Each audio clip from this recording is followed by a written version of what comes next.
어제 우리는 우시야 왕이 죽던 해에 이사야가 선지자로 부르심을 받는 그 말씀 본문을 함께 살펴보았습니다. 그리고 나서 이제 이어지는 7장은 우시야의 손자인 아하스 왕 때의 한 사건을 말하고 있습니다. 그것은 아람의 그 르신 왕과 그리고 북이스라엘의 베가 왕이 동맹하여서 예루살렘을 공격하는 그런 역사적 상황을 말합니다. 그 맥락이 쭉 이 오늘 본문까지 이어지고 있습니다. 근데 이때 그렇게 공격을 당할 때 유다의 왕의 마음과 그 백성의 마음이 숲이 바람에 흔들림 같이 흔들렸더라라고 이렇게 말씀하고 있습니다. 국가든 인생이든 그런 문제가 닥치면 정말 마음이 흔들릴 것입니다. 이때부터 오늘 본문까지 중심 주제가 뭐냐면요, 누구를 의지할 것인가, 이것이 바로 이 모든 내용의 중요한 주제입니다. 하나님은 유다가 하나님을 의지하지 않고 다른 것을 의지하고 싶어 한다는 걸 잘 알고 있습니다. 8장 11절로 보면 이제 그들이 패망으로 이끄는 반응으로 나아가고 있다는 걸 보여주고 있습니다. 그들은 먼저 두려워하지 말아야 될 걸 두려워하고 있다라고 말하고 있습니다. 진짜 두려워해야 될 분을 두려워하지 않고 두려워할 필요가 없는 자들을 두려워한다는 것이죠. 결국 그들은 그것 때문에, 그 두려움 때문에 하나님을 저버리게 되고, 그리고 그것으로 말미암아 그들은 걸려 넘어지게 될 것이라고 말씀하고 있습니다. 여기저기에서 들려오는 소식에 마음이 요동되고 있으며, 또 그 불안함을 지우려고 신접한 자와 마술사들을 찾아가서 이제 그들로 마음을 위안하려고 하고 있습니다. 도저히 그들에게서는 하나님이 보이지 않는 거예요. 막상 정말 문제를 부닥쳤을 때, 위급한 그 전쟁과 같은 그 상황에 처했을 때 하나님을 못 보는 것입니다. 사람이 참 그렇게 돼요. 그렇죠? 하나님은 이사야와 그 이사야의 자녀의 이름을 통해 그들은 이제 징조와 예표를 주시거든요. 하나님께서 말씀을 하세요. 그 순간에도. 그러나 그들은 보고도 보지 못하고 듣고도 듣지 못하는 상태가 됩니다. 안타깝게도 그런 자들에게 여호와 하나님은 걸림돌과 올무가 될 뿐이에요. 그러니까 지금 막 다른 나라를 의지하고 싶고, 그리고 지금 자신들의 꾀에는 이게 옳다고 하는 순간에 하나님의 말씀은 그들에게 도리어 걸림돌이 되고 올무가 된다는 그런 말입니다. 이게 굉장히 아픈 표현이라서 한번 봐볼게요. 8장 14절로 15절 한번 봐보십시오. 그가 성소가 되시리라.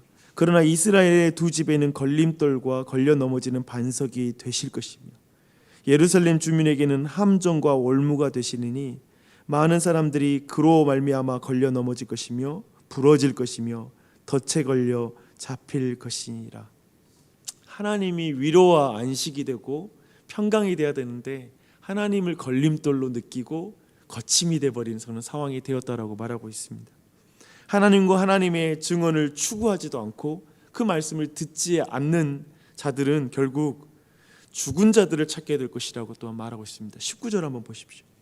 어떤 사람이 너희에게 말하기를 주절거리며 속살거리는 신접한 자와 마술사에게 물으라 하거든 백성이 자기 하나님께 구할 것이 아니냐, 산자를 위하여 죽은 자에게 구하겠느냐 하라.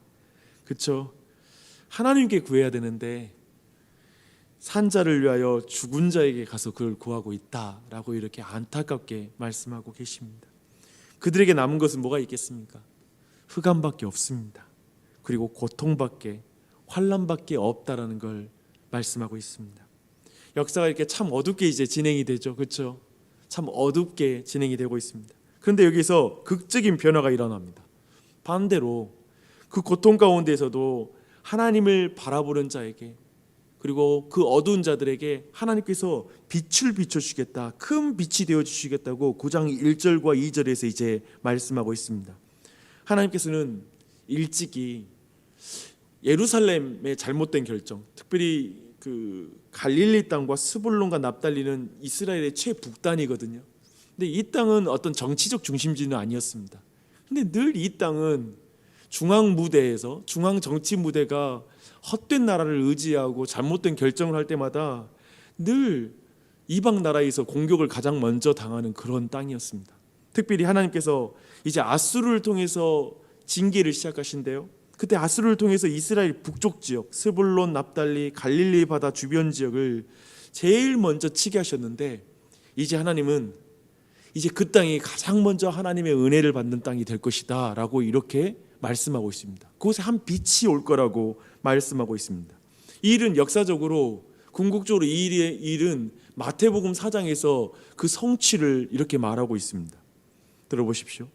예수께서 요한이 잡히셨음을 들으시고 갈릴리로 물러가셨다가 나사렛을 떠나 스불론과 납달리 지경 해변에 있는 가버나움에 가서 사시니 이는 선지자 이사야를 통하여 하신 말씀을 이루려 하심이라. 일러스되 스불론 땅과 납달리 땅과 요단강 저편 해변길과 이방의 갈릴리여, 흑암에 앉은 백성이 큰 빛을 보았고 사망의 땅과 그들이 앉은 자들에게 빛이 비추었도다 하였느니라.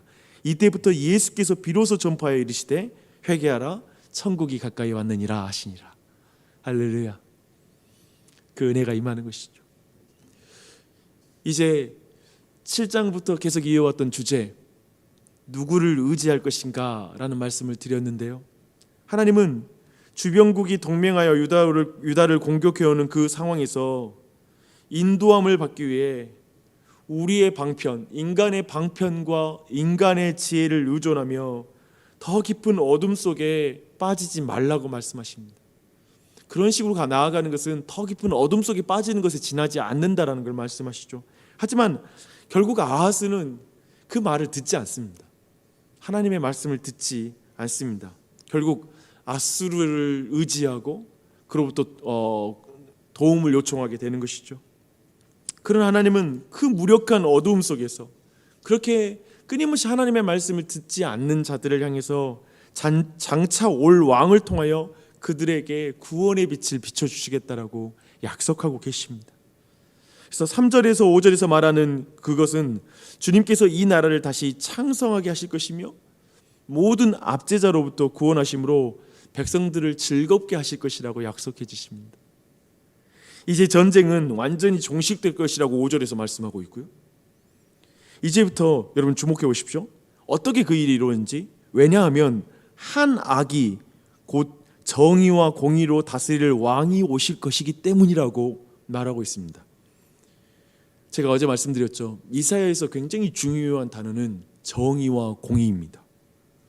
그런데 지금 전쟁이라는 문맥에서 이 정의와 공의를 가져오는 그 인물이 표현이 굉장히 독특합니다. 한 아이가 등장합니다. 흥미롭죠. 왜냐하면 이 전쟁이라는 문맥에서는 어떤 표현이 와야지 맞냐면 아주 강력하고 위대한 신적인 왕이 온다. 이제 그분이 와서 이 모든 걸 잠재울 것이다. 전쟁을 종식시킬 거야라고 말하면 굉장히 알맞은 표현인데 한 아이가 온다라고 말하고 있습니다. 그것이 알맞은 묘사입니까? 아니죠. 근데 우리는 이것이 크리스마스의 메시지임을 잘 알고 있습니다. 아기의 탄생은 교만한 자를 꺾으시는 하나님의 역설적인 방법입니다. 약한 자를 통해 강한 자를 부끄럽게 하시고 미약한 자처럼 보이는 사람들이 볼 때는 미련한 방법을 통해 가장 지혜롭다고 말하는 것을 꺾어버리는 것.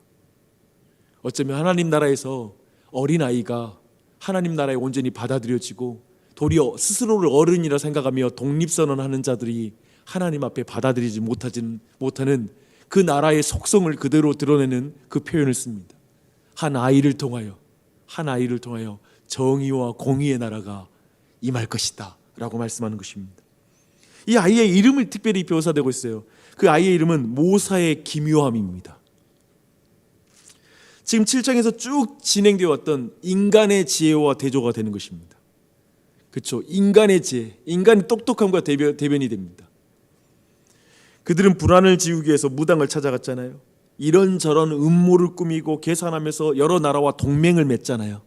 그 모든 걸 깨뜨리죠. 한 아이를 의지해라 라고 말하고 있습니다.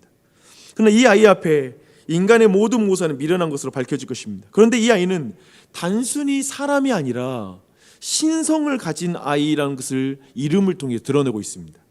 전능하신 하나님, 영원한 아버지라는 칭호가 이 아이에게 주어집니다.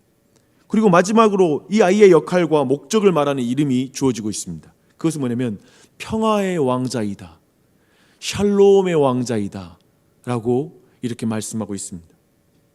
그의 통치와 평화는 끝이었을 것이며 다윗의 나라는 영원히 굳게 될 것이다, 굳게 설 것이다 라고 말합니다. 그리고 또 중요한 주제가 나옵니다. 정의, 미슈팟과 공의, 체다카로 그 나라를 영원히 보존할 것이다 라고 말씀하고 있습니다. 일찍이 하나님께서는 다윗에게 내가 너에게 한 씨를 주어서 내 왕위를 영원히 공고히 할 거라고 약속했는데, 그것은 솔로몬이 분명히 아니라는 건 분명하고요.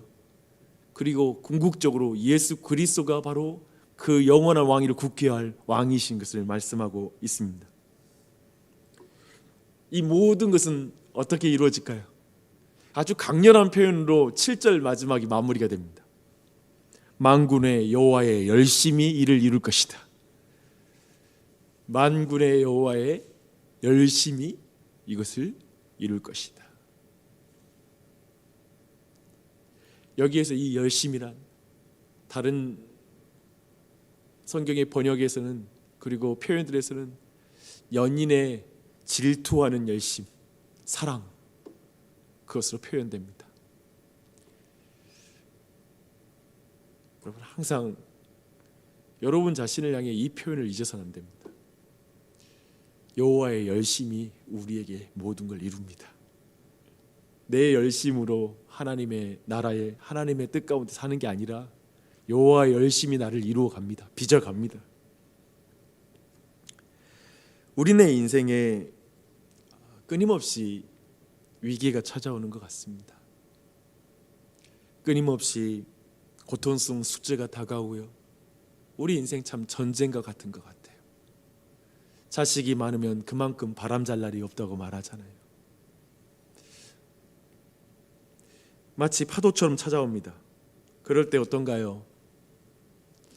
저 이스라엘 왕, 유다의 왕처럼 왕의 마음과 그의 백성의 마음이 숲이 바람의 흔들림 같이 흔들렸더라. 우리 마음도 그렇지 않습니까? 그런 바람과 같은데 흔들리는 나무처럼 우리 마음도 흔들릴 때가 있습니다. 그 순간 주님이 묻습니다. 너는 누구를 의지할래? 누구를 의지할 것인가? 아하스는 그 순간 결국 아수르를 끌어들여서 문제를 풀려고 합니다.